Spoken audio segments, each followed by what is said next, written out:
Almost 3 years ago, I set up this aquarium ecosystem on my desk to keep me entertained while I'm supposed to be working. For the first year, the tank was dominated by a betta fish called Barb. She went savage and ate basically everything in the tank, even if it just landed on the surface.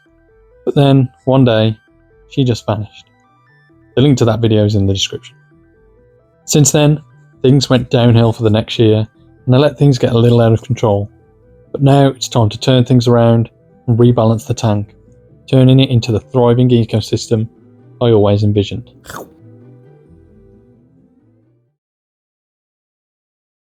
"810 days after setting up the tank, and it was looking... oh my god, it looks so bad. Plants hadn't been trimmed in a long time, the guppy grass had completely taken over, and the roots of this lucky bamboo were almost reaching the substrate. The tank was completely out of balance. Microorganisms had started to increase in numbers with the lack of a predator, and the assassin snail was now just a snail. All of the ram's horns were gone, so the other things that remained in the tank were 2 orange shrimp that I don't even remember adding, a couple of blue shrimp, an Amano shrimp, and a Nerite snail. I'd removed a few of the others and put them into another tank a few months ago. So, needless to say, it wasn't the most interesting tank at this point. This guy was probably the most interesting thing in there and reminded me of the cover of the Bourne Identity. So I decided to call him Jason Bourne. Jesus Christ, that's Jason Bourne. Anyway, on to the rebalancing. So the first thing to do was to trim the guppy grass. Damn, that's a lot of grass. I pass on grass all the time. Then a nice big water change. And this got the tank looking amazing. Oh no, still looks pretty. After doing such a big water change after so long, the shrimp weren't very happy. With the changes in the water chemistry, they proceeded to do their "I'm not happy" dance around the tank.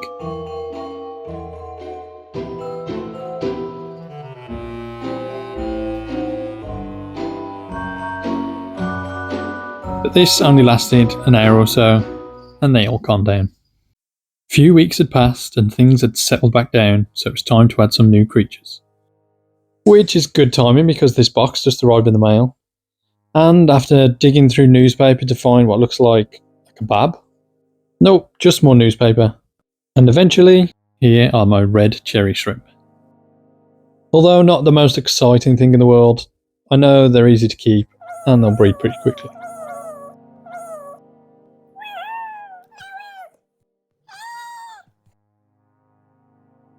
There were some brightly coloured females in there and also one tiny baby shrimp. I also noticed one of them hadn't survived the journey, unfortunately, but this guy was quickly taken care of by the snails. I noticed a couple of the shrimp had these weird white patches on them, which turned out to be something called Vorticella, which is a harmless parasite if treated early. But after leaving a negative review on the Shrimp Seller's eBay account, I gave a few of them a 30-second dip in salty water, and luckily, I didn't see them again. It didn't seem to bother any of the shrimp, and within 2 weeks of adding them, I noticed that at least 3 of the females were now carrying eggs. I get the feeling these guys are going to take over this tank pretty soon. And what on earth is hanging out of that shrimp's head? But it wasn't just the shrimp, the snails were also breeding like crazy. These guys weren't shy at all and were just going at it on the glass.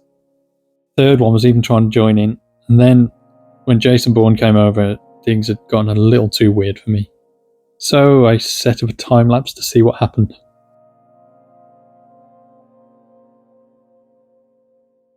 They soon laid eggs on the glass, which, if you looked close enough, you could actually see the tiny snails inside. And over the next few days, I watched them grow and leave their little jelly bubbles. I used to see snails as pests in all my aquariums, but now I'd actually really started to enjoy watching them, especially when they would slide upside down across the surface of the water, eating the biofilm and then hilariously falling back down to the bottom.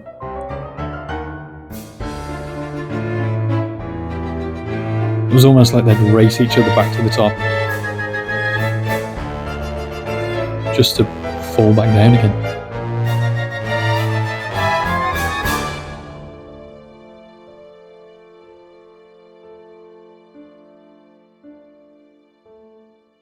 and I don't know what the hell was going on with this guy. As it was coming up to Halloween, I decided to give everyone a slice of pumpkin. Putting a slice of vegetable in the tank always makes for a crazy time lapse.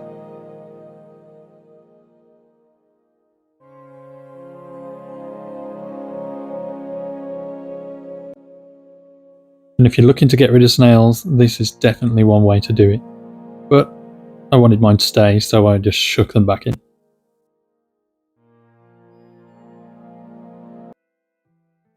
Finally, the first baby shrimp was here. Then, a few hours later, another. And within a few days, they were popping up everywhere.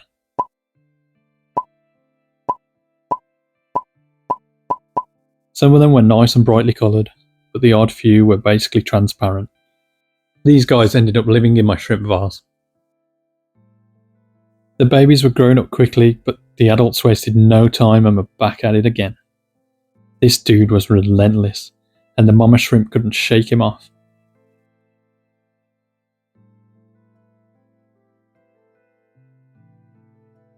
He eventually managed to scrape him off on this leaf, but he was just straight back on when he got the chance. Sorry Jason, but you're too late for this party. Some of the females were already carrying more eggs, and at this point these guys were raising a small army.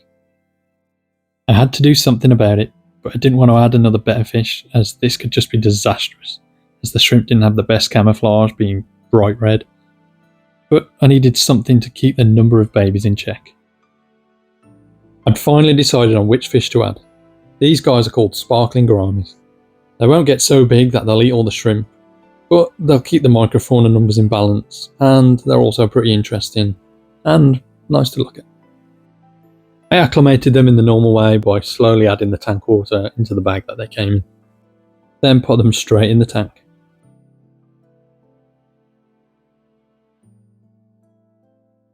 Didn't take long for them to settle in, and within a few hours they were out hunting the tiny creatures that lived in the tank.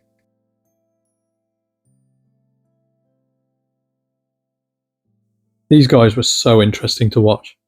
The way they'd just slowly float around or hover in place, and then when they see something they just pounce and gulp it up straight away. They would occasionally chase each other around the tank, but for the most part seemed to get along really well.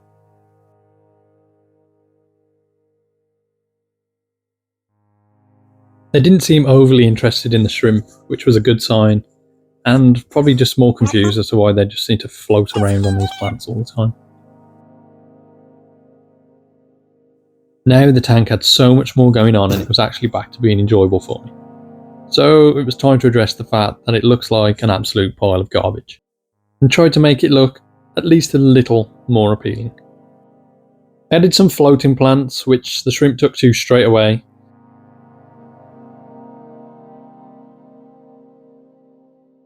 And I also added in some trimmings from another tank, just to try and control the guppy grass a little bit, which was getting a bit crazy again.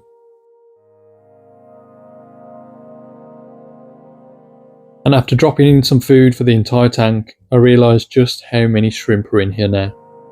What started as 9 or 9.5, including the dead shrimp, less than 2 months ago, was now easily 50 plus. So I wanted to do something about keeping the tank balanced and closer to my end goal of it being self-sustaining by providing its own food source for all the inhabitants.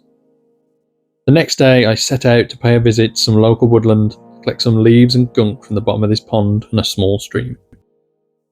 Adding a handful of these leaves to the tank should hopefully provide food for the shrimp, snails and the tiny organisms, and then the fish will complete the chain by eating those guys.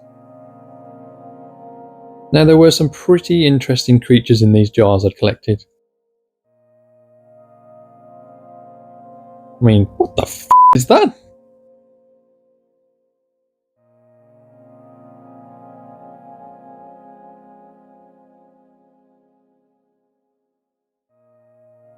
I didn't add these things to the tank and decided to put them in my own small pond in the garden instead.